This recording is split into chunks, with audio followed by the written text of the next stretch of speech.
Hello everybody and welcome to episode 4 of how to program on your Ti-84 calculator. These tutorials also work for your Ti-83 calculator, so if you have one of those, don't worry. Everything is the same. You can just follow along and you'll be all set to go. Today we're going to focus on menus and how do you use a menu in a program. Say you have several options to select from. To display how to use a menu, I'm going to use a program that I already wrote called Try-Solve. It's right here. Program. It's called Try-Solve. If any of you are familiar with trigonometry, it's used to solve the sides of a triangle given any three pieces of information. Right here, I'm going to pull up the law of sines.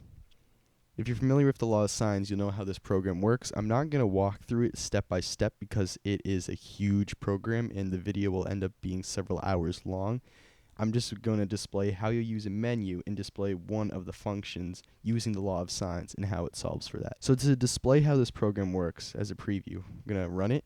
See how there's a menu right here? You select whether you have three sides of a triangle, a side, an angle, and a side, two sides and an angle, a side, and an angle. You can select to display the laws of the cosines down here, or you can find the area of any triangle using Harion's formula, or you can exit the program. As you remember in our previous tutorials, what has always happened is you have to press the on button down here to break out of a program because it's going in an infinite loop. Now with menus, you can just put an exit option and it'll exit out.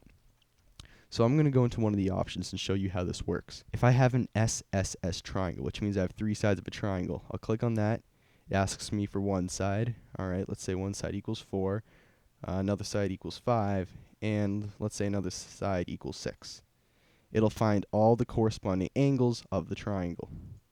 Or say I want to find the area of any triangle. I can go to my Sss triangle.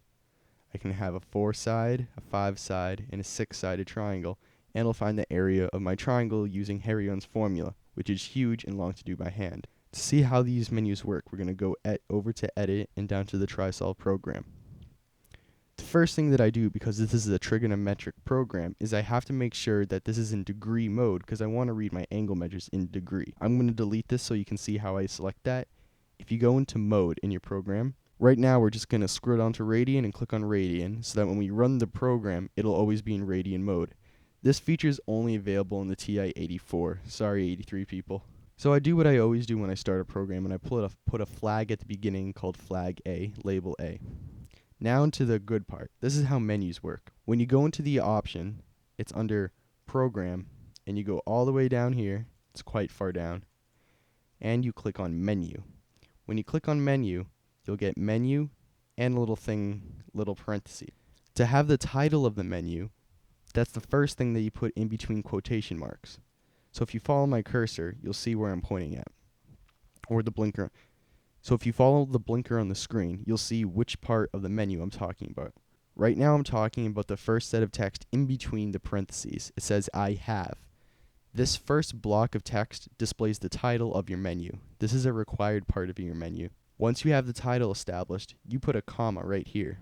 Then you put another set of quotation marks, and this is going to be your first menu item. So my first menu item I want to be SSS for a side-side-side triangle.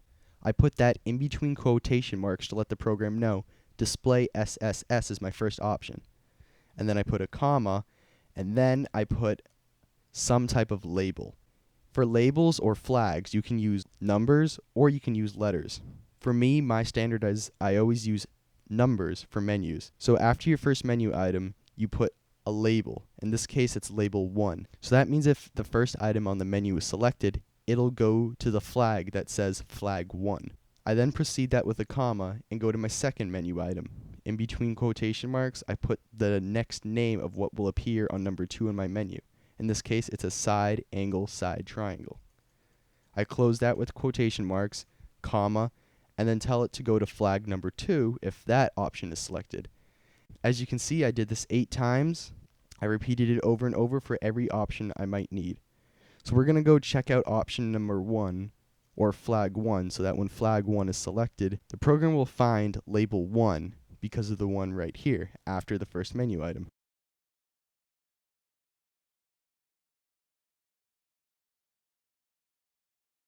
If we scroll down, we will find label 1 right here. It's quite far down in the program.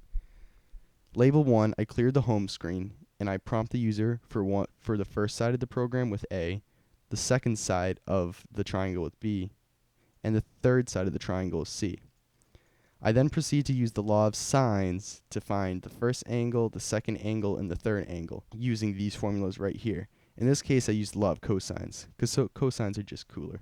Now let's scroll back up to the top of the program so we can check out our other labels and see where those go.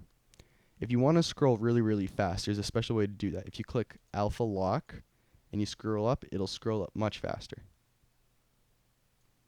Alright, let's look at Harion's formula, which is really hard to do by hand, or cumbersome rather.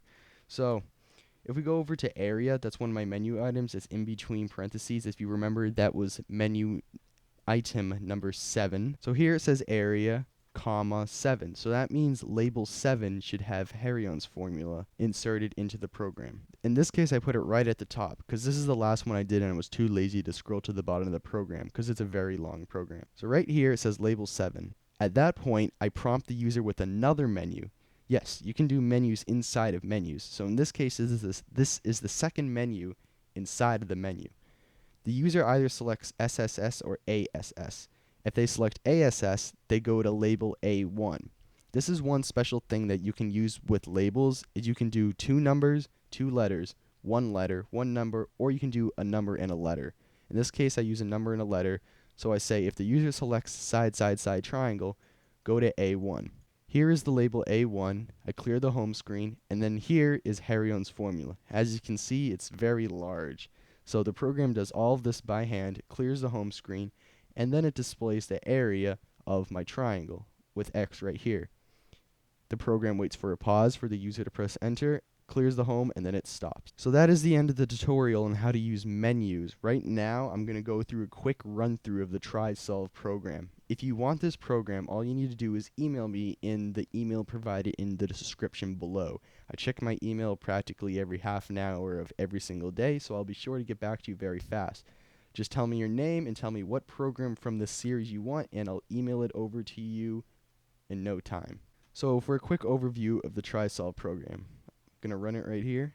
So I already displayed the SSS option for finding the corresponding angles. Now if you have SAS, let's say side 4 angle 20 degrees and side C is 5.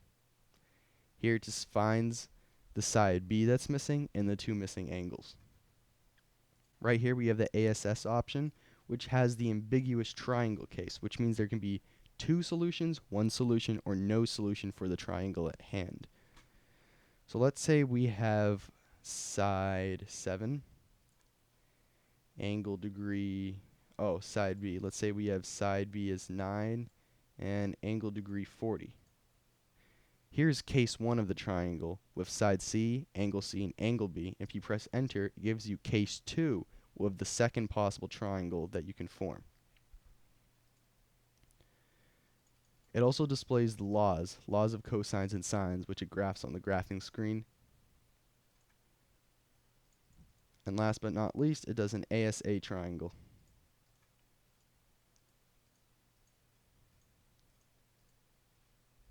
Displaying all the missing pieces of the triangle. Again, if you want this program, just email the link in the description and you should have a reply very shortly.